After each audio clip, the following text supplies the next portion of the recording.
Assalamualaikum warahmatullahi wabarakatuh. Kami dari kelompok 2, kelas reguler A23. Di sini kami akan mempresentasikan analisa kondisi perusahaan dari PT Ananda Prima Utama. Analisa ini disusun oleh saya, Rizka Yuniar Putri, NPM 102230003, Siti Salma Nur Azizah dengan NPM 10123017, Hasifah Nur Imana dengan NPM 10123015, Ramdan Maulana Sahuri dengan NPM 10123016, dan Muhammad Goji Al-Ghifari dengan NPM 10123014. Namun di presentasi kali ini Goji tidak bisa hadir karena berhalangan. Untuk materi pertama akan disampaikan oleh saya. Yang melatar belakangi adanya analisa di PT ini yaitu dalam data yang tersedia terlihat adanya fluktuasi signifikan baik pada volume produksi maupun penjualan yang mempengaruhi profitabilitas perusahaan secara keseluruhan. Dengan teknik analisa data yang tepat, kita bisa mengubah data mentah menjadi informasi yang lebih bermanfaat. Ada beberapa saran perbaikan yang telah diusulkan, seperti pengurangan biaya tetap, optimalisasi produksi, dan penguatan strategi pemasaran. Implementasi rekomendasi tersebut diharapkan dapat memberikan dampak positif terhadap efisiensi dan kinerja finansial perusahaan secara keseluruhan. Untuk perhitungan analisanya, kami sudah cantumkan di makalah. Jadi untuk presentasi kali ini kita hanya akan mempresentasikan hasilnya saja. Yang pertama ada analisa untuk produksi. 1. Fluktuasi volume produksi. Suatu produksi perusahaan mengalami fluktuasi yang cukup signifikan dari bulan ke bulan. Salah satu contoh yang paling mencolok adalah produk C, yang mengalami nol produksi pada beberapa bulan, seperti pada Maret dan September. Hal ini berpotensi mengidentifikasikan masalah dalam perencanaan produksi atau ketidakstabilan permintaan pasar untuk produk tersebut. 2. Kapasitas idle. Kapasitas produksi yang tidak terpakai di bulan-bulan dengan volume produksi rendah dapat mengindikasikan ketidakefisienan dalam penggunaan sumber daya. Misalnya pada bulan September, dengan total produksi hanya mencapai 112.500 karton. Perusahaan menghadapi idle capacity yang dapat dimanfaatkan untuk produksi atau jasa maklon lainnya. Selanjutnya analisis untuk biaya produksi. 1. Porsi biaya tetap. Salah satu masalah utama yang dihadapi oleh PT Ananda Prima Utama adalah tingginya biaya tetap yang menyumbang porsi besar dalam biaya produksi total. Hal ini menyebabkan keuntungan menurun, terutama pada bulan-bulan dengan volume penjualan yang rendah. 2. Inefisiensi pengalokasian biaya overhead. Selain tingginya biaya tetap, perusahaan juga menghadapi inefisiensi dalam pengalokasian biaya overhead. Hal ini mengidentifikasikan bahwa biaya overhead tidak terdistribusi secara merata berdasarkan volume dan kebutuhan masing-masing produk. Yang ketiga yaitu analisis profitabilitas. Fluktuasi laba rugi atau EBT, laba sebelum pajak, perusahaan menunjukkan fluktuasi yang besar sepanjang tahun 2023. Beberapa bulan seperti Maret dan November, perusahaan mencatat laba yang cukup tinggi, tetapi pada bulan lain seperti September dan Oktober, perusahaan mengalami kerugian. Pada bulan September, perusahaan mencatatkan EBT negatif sebesar 1.717.765.059 rupiah yang disebabkan oleh rendahnya penjualan dan tingginya biaya tetap yang tidak terkontrol. Lalu di sini ada saran perbaikan untuk meningkatkan efisiensi dan efektivitas operasional dapat diimplementasikan oleh PT Ananda Prima Utama untuk meningkatkan efisiensi dan efektivitas operasional. Selanjutnya akan dijelaskan oleh Ramdan.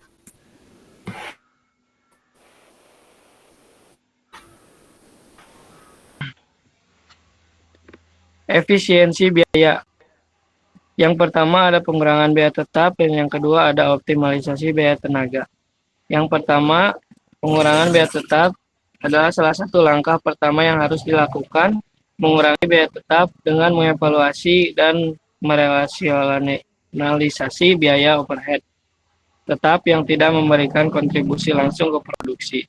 Misalnya, pengurangan biaya overhead tetap sebesar 10% yang mencapai 6.620 juta per bulan dapat menghasilkan penghematan 600 juta 662 juta per bulan, atau dengan 7.944 juta per tahun. Yang kedua ada optimalisasi biaya tenaga, yaitu kerja biaya tenaga. Kerja langsung juga dapat dioptimalkan dengan penjadwalan yang lebih efektif dan penggunaan tenaga kerja yang lebih fleksibel untuk mengurangi jam kerja pada bulan dengan permintaan rendah. Pengelolaan tenaga kerja yang lebih efisien dapat menurunkan biaya tenaga kerja langsung hingga 1.500.000 juta per tahun.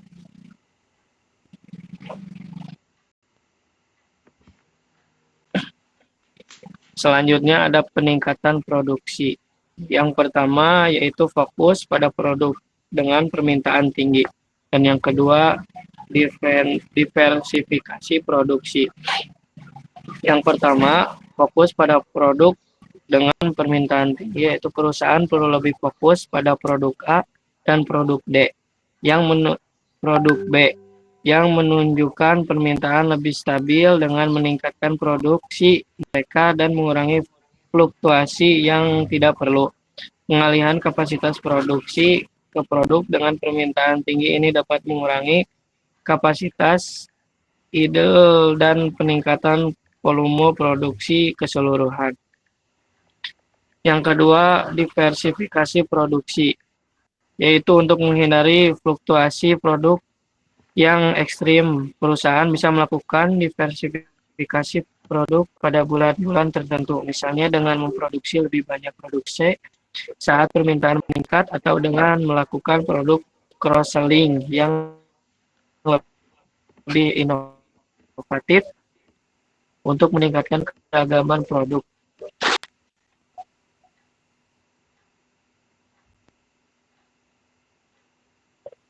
Di sini ada penjualan dan pemasaran. Yang pertama ada strategi pemasaran, dan yang kedua ada optimasi struktur harga. Strategi pemasaran yaitu meningkatkan pemasaran pada bulan-bulan dengan permintaan rendah. Januari dan September, promosi khusus untuk produk akan membantu meningkatkan volume penjualan lebih lemah. Dan yang kedua adalah ada optimasi struktur harga, yaitu evaluasi ulang struktur harga untuk memastikan bahwa margin tetap terjaga meskipun ada fluktuasi biaya produksi. Jika biaya produk meningkat, perusahaan dapat mempertimbangkan untuk sedikit menaikkan harga jual produk, terutama produk dengan permintaan stabil.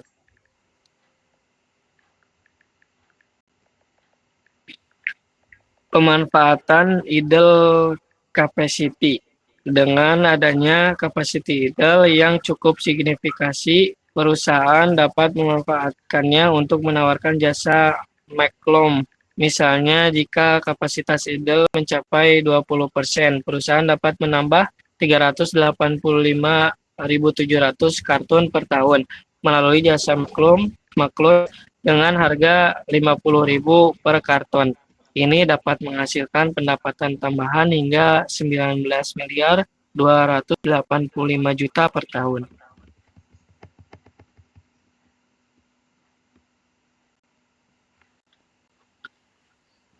Dan selanjutnya ada simulasi hitungan untuk penghitungan dampak dari pengurangan biaya tetap overhead sebesar 10% dan peningkatan penjualan sebesar 5%. Berikut adalah perhitungannya yang akan dilanjutkan oleh Hasyifa. Jadi yang pertama ada asumsi yang digunakan. Yang pertama, penggunaan rata-rata data untuk bulan Januari hingga Juni 2023.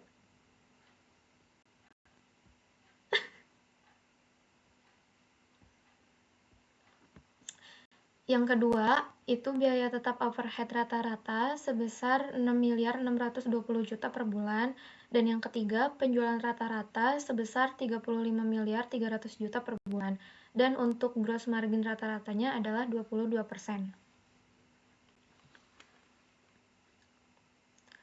Berikut ini adalah perhitungan dampak pengurangan biaya tetap. Pengurangannya itu 10% pada biaya tetap overhead, dan untuk biaya tetap overhead rata-ratanya sebesar 6.620 juta per bulan. Untuk pengurangannya sendiri itu 10% yang diantaranya ada penghematan biaya tetap sebesar 6.620 juta dikali 10% sama dengan 662 juta per bulan. Yang kedua ada penghematan biaya tetap per bulannya sebesar 662 juta.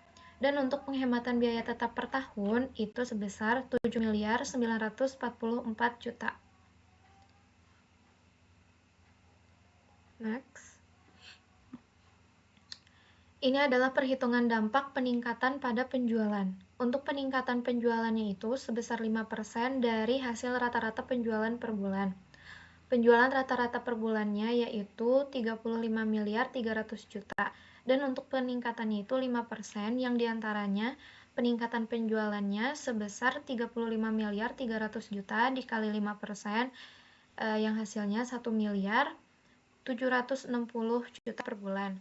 Peningkatan penjualan per bulannya sebesar 1.765 juta dan peningkatan penjualan per tahunnya sebesar 21.180 juta. Selanjutnya ada perhitungan dampak terhadap gross margin. Dengan gross margin sebesar 22%, kita dapat menghitung tambahan gross margin yang dihasilkan dari peningkatan penjualan itu sebesar 5%. Dan untuk peningkatan penjualan bulanannya sebesar 1.765 juta. Untuk gross marginnya sebesar 20% yang diantaranya ada gross margin tambahan sama dengan 1.765 juta dikali 22% yang hasilnya 388.300 juta per bulan. Untuk gross margin tambahan per bulannya yaitu untuk gross margin 22%-nya ada gross margin tambahan sebesar 1.765 juta dikali 22% yang hasilnya 388.300 per bulan. Untuk gross margin tambahan per bulan ada 388.300.000. Gross margin tambahan per tahunnya ada 4.659.600 juta per bulan. Per tahun. Total dampak EBT atau laba sebelum pajak. Untuk pengurangan biaya tetap dan tambahan gross margin akan berkontribusi langsung pada peningkatan EBT perusahaan. Yang pertama, ada penghematan biaya tetap sebesar 662 juta per bulan. Untuk gross margin tambahannya sebesar 388.300.000 per bulan. Dan ada dampak total terhadap EBT per bulannya, yaitu dampak total EBT sebesar 662 juta ditambah 388.300.000 yang hasilnya 1.050.300 juta per bulan. Dampak total terhadap EBT per tahunnya sebesar 12.603.600.000 per tahun.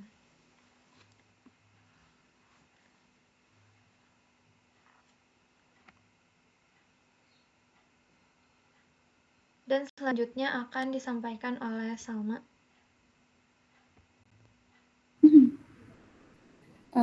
Oke, jadi di sini ada ringkasan dari hasil simulasi yang tadi.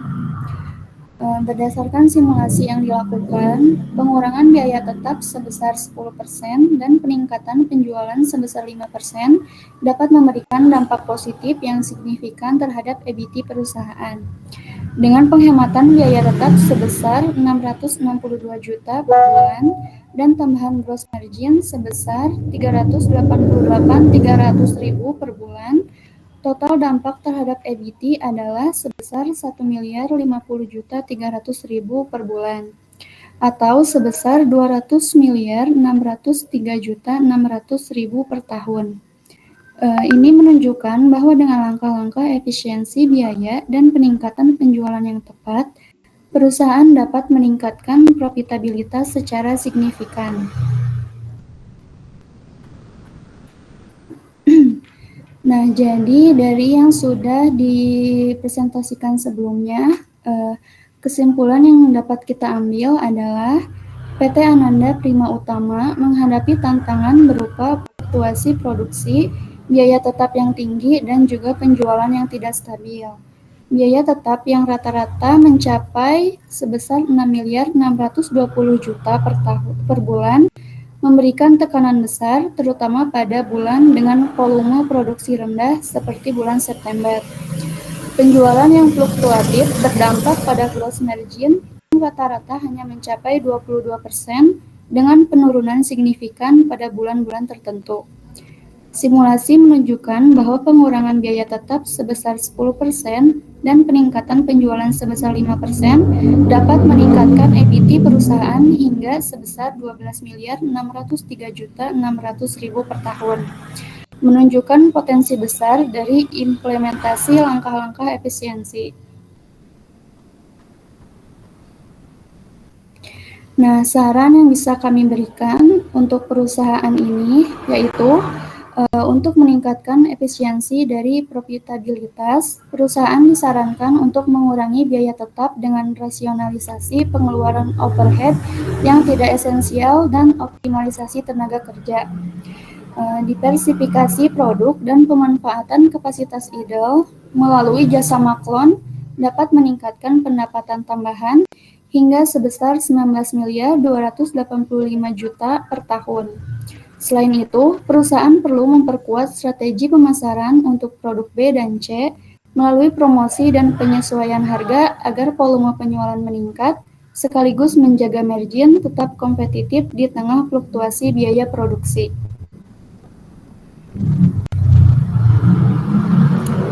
Nah, mungkin presentasinya kami cukupkan sekian. Kemungkinan ada yang akan kita diskusikan dulu mengenai ini.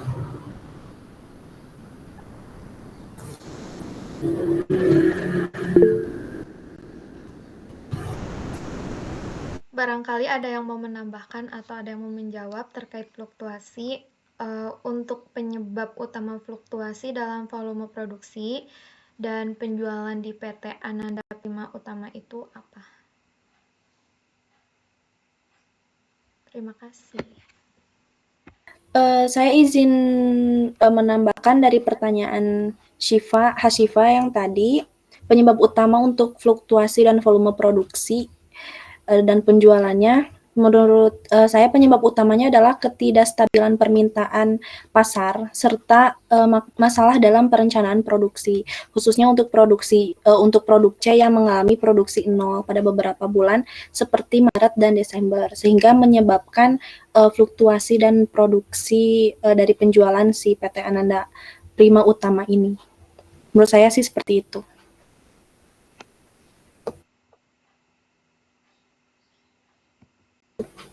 Izin bertanya lagi, Teh. Terkait penjualan, masih berkaitan dengan penjualan. Mengapa sih penting untuk memprioritaskan efisiensi biaya dan peningkatan penjualan secara bersamaan dalam PT Ananda Prima Utama?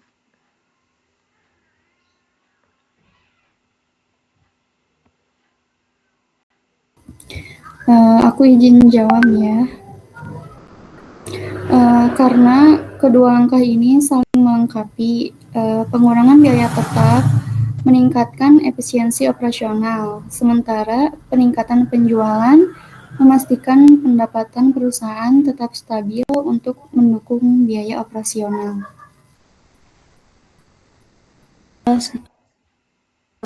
Saya mau bertanya sih, kira-kira apa saja rekomendasi untuk mengurangi biaya tetap ini ya?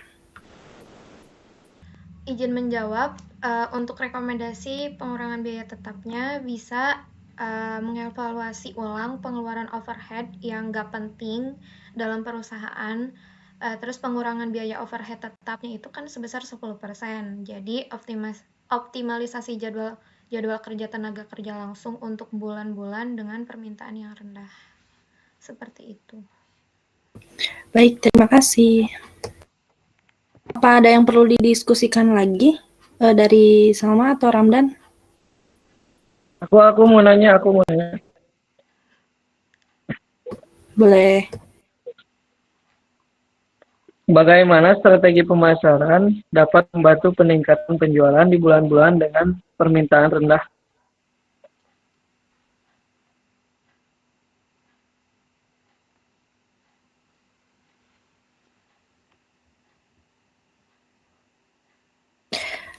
Aku izin jawab ya. Strategi pemasarannya bisa dilakukan dengan diskon, terus adanya promosi khusus, ada diversifikasikan produk dalam merangsang permintaan, misalnya meningkatkan promosi untuk produk B atau C, atau menawarkan produk cross-selling pada bulan dengan permintaan rendah. Kayak gitu. Baik, terima kasih Teh Rizka.